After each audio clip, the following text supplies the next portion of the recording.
Many of my clients come in asking me how to tell in business or political situations or even romantic relationships if someone may be trying to trick or deceive them. And this sounds a little bit paranoid, but I mean there's a lot of people who are really concerned about how to really read someone.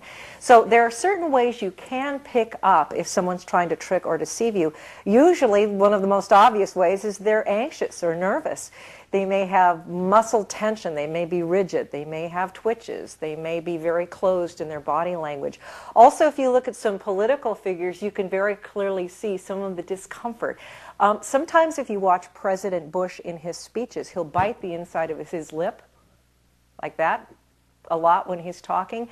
That's a tool to help him pause, but it also shows a bit of anxiety. And England's ex-Prime Minister Tony Blair, if you watch him in a lot of clips, he puts his hands in his pockets. And that indicates discomfort as well. Not necessarily trickery or deception, but definitely discomfort, which is a cue to possible deception. My actors Mark and Josh are now going to show you how to pick up some deceptive or tricky behaviors. Mark's going to be open to Josh, but Josh is deceiving him. And as I mentioned earlier, deception causes anxiety. So watch for fidgeting, watch for looking around. And in order to avoid being caught, people show signs of over-control as well. There may be forced smiles, some cold eyes, jerky movements, clumsiness. A person also may be very rigid, holding their body still to avoid telltale signs. So you know they're going to be very still, and that's the same idea with Tony Blair with the hands in the pockets of being more rigid. They may fold their arms as well or put their hands in their pockets.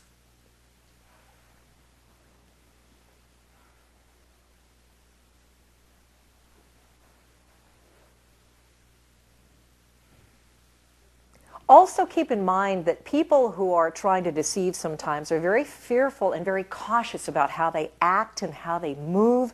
So if there are a lot of pauses, that means they're really thinking about what they're saying. And again, you have to consider the situation. Do not assume that someone's trying to deceive you. But along with all the muscle tension and the nervousness and or rigidity, look for a lot of pauses with averted eye contact as well. And the speech is usually nervous or broken up.